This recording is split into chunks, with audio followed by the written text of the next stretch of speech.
Okay, back with another video, and this one is almost as important as sanitizing backwards. Check the last video if you don't know what that means, okay? So this time around, we're going to talk about some tips you can use to spot if the information you're getting is good and reliable, or rumor and maybe suspect, okay?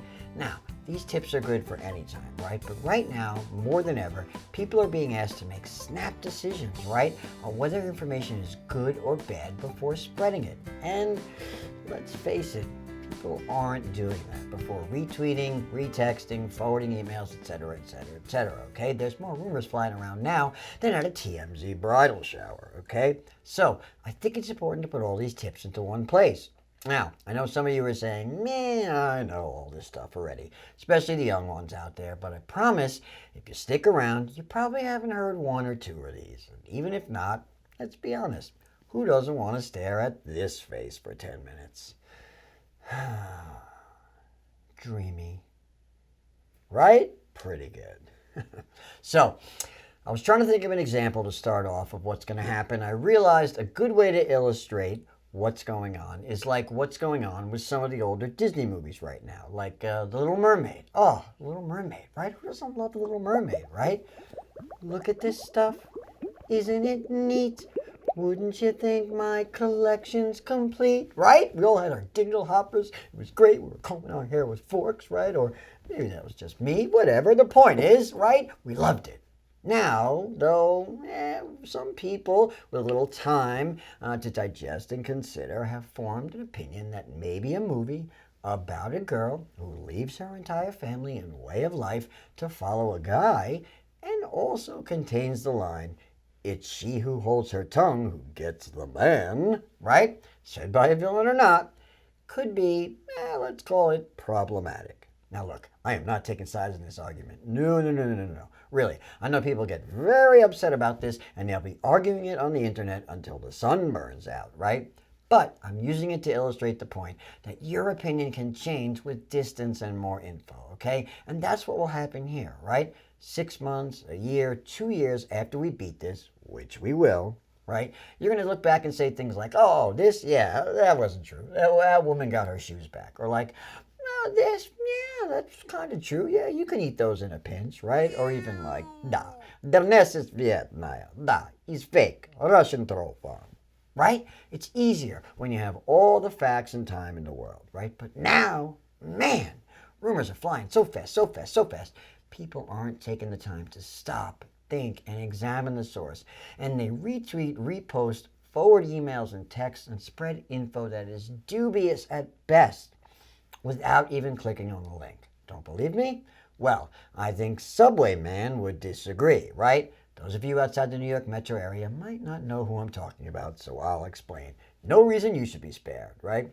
About 2 weeks ago, before things got, like end of the world bad around here, there was a link going around that de Blasio was shutting down the subways, right? And that was still shocking back then.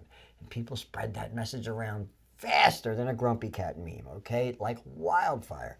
The thing was, nobody bothered to click on the link before sending it. Because if you clicked on the link, wasn't a Subway press release staring you in the face, I'll tell you that. Right? But rather a much more NSFW link, let's say. And now, many of us around here will forever link this pandemic to that very, very, very well-endowed man. Okay?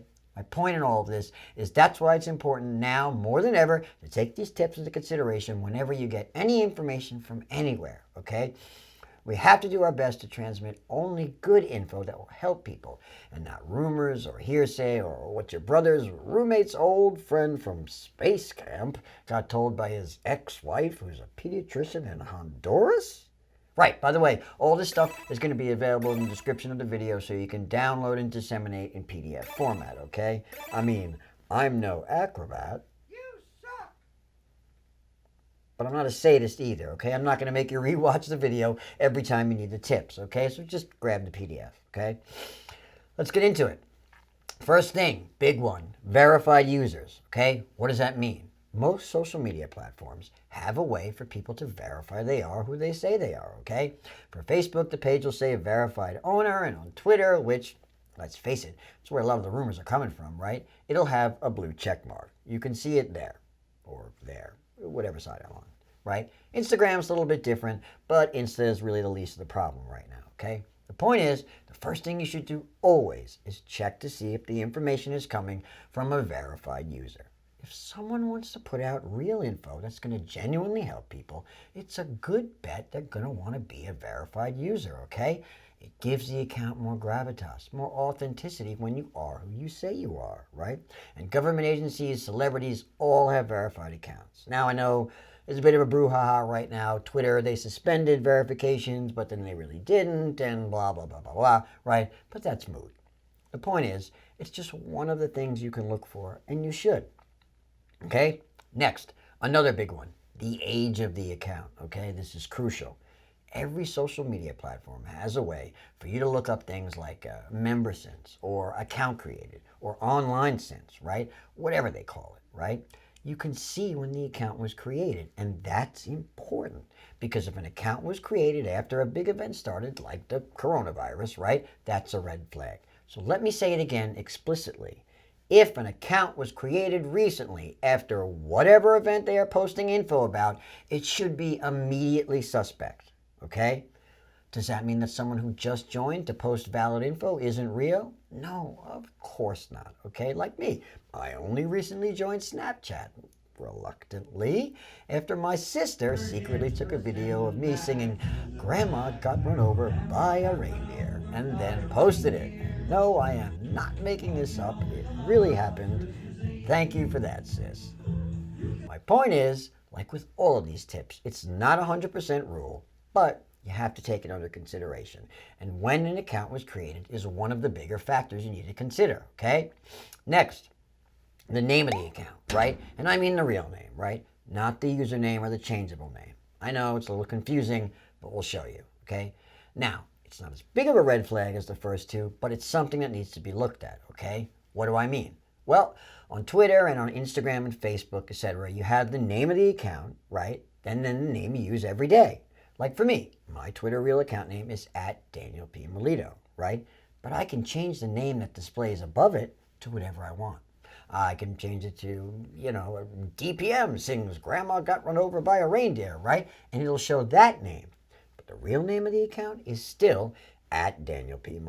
Okay? That's the name you need to look at, right? And it's the same concept on Facebook and Instagram.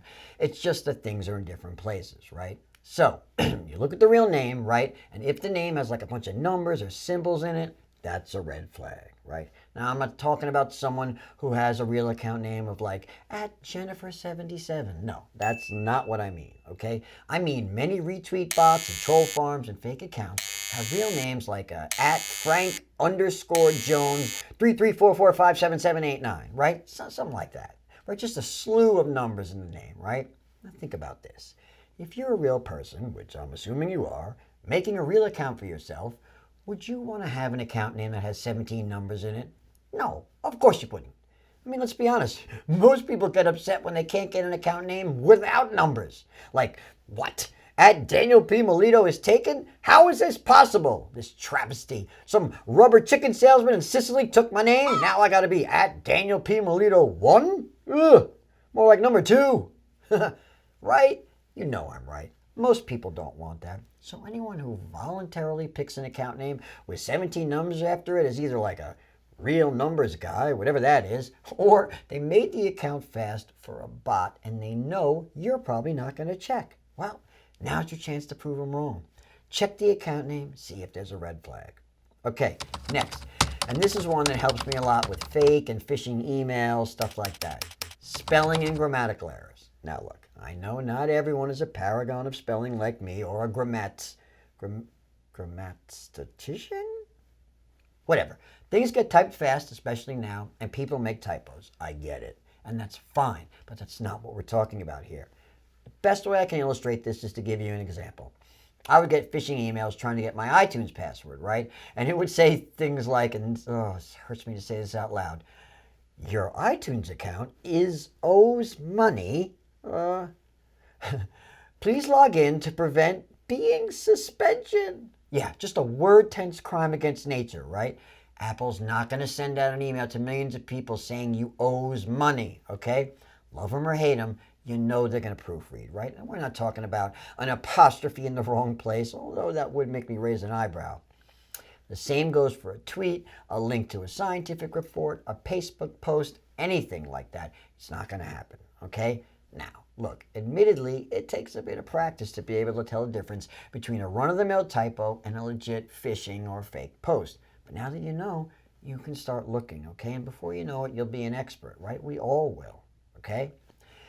Next, the tone of the message. And now, this one is a little bit more art than science, but all of you out there have instincts. You were born with them, so now you get to use them, okay?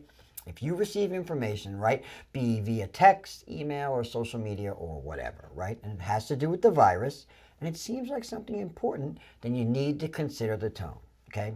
Let's do an exercise. Which one of these sounds more like something that would be legitimate info?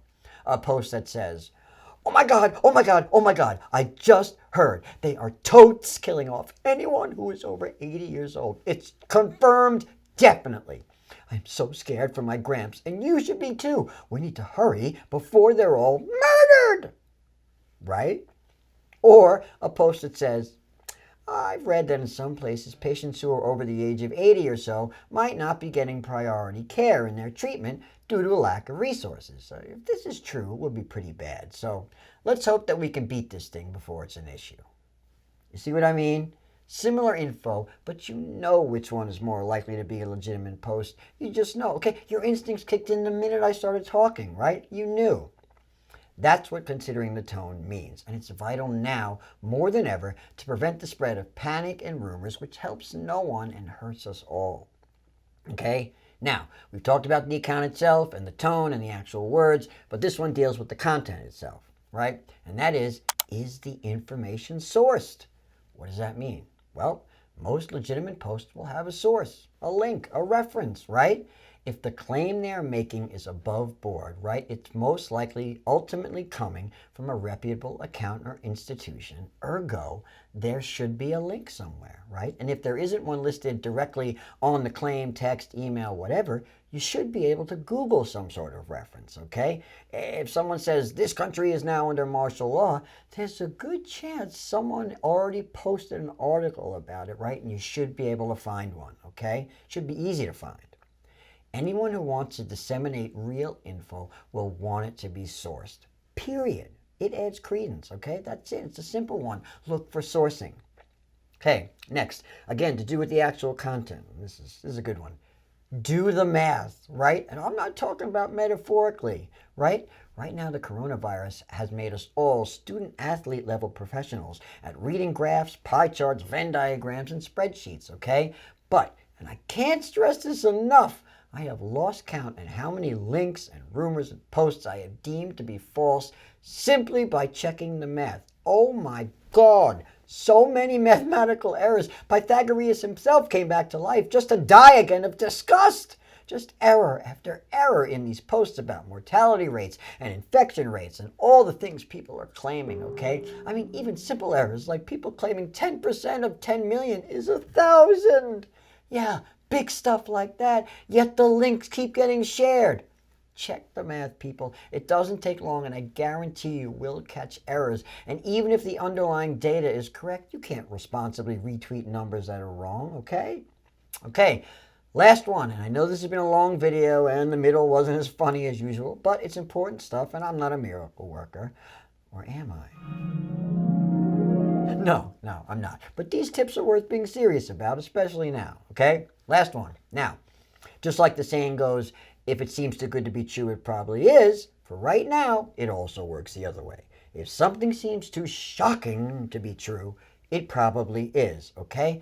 There is so much going around right now that is simply for shock value and panic value or just straight up clickbait for gain, right? And they piggyback it on coronavirus hashtags or coronavirus subject matter, right? And you have to do what I call the 10-second think before you share anything, okay?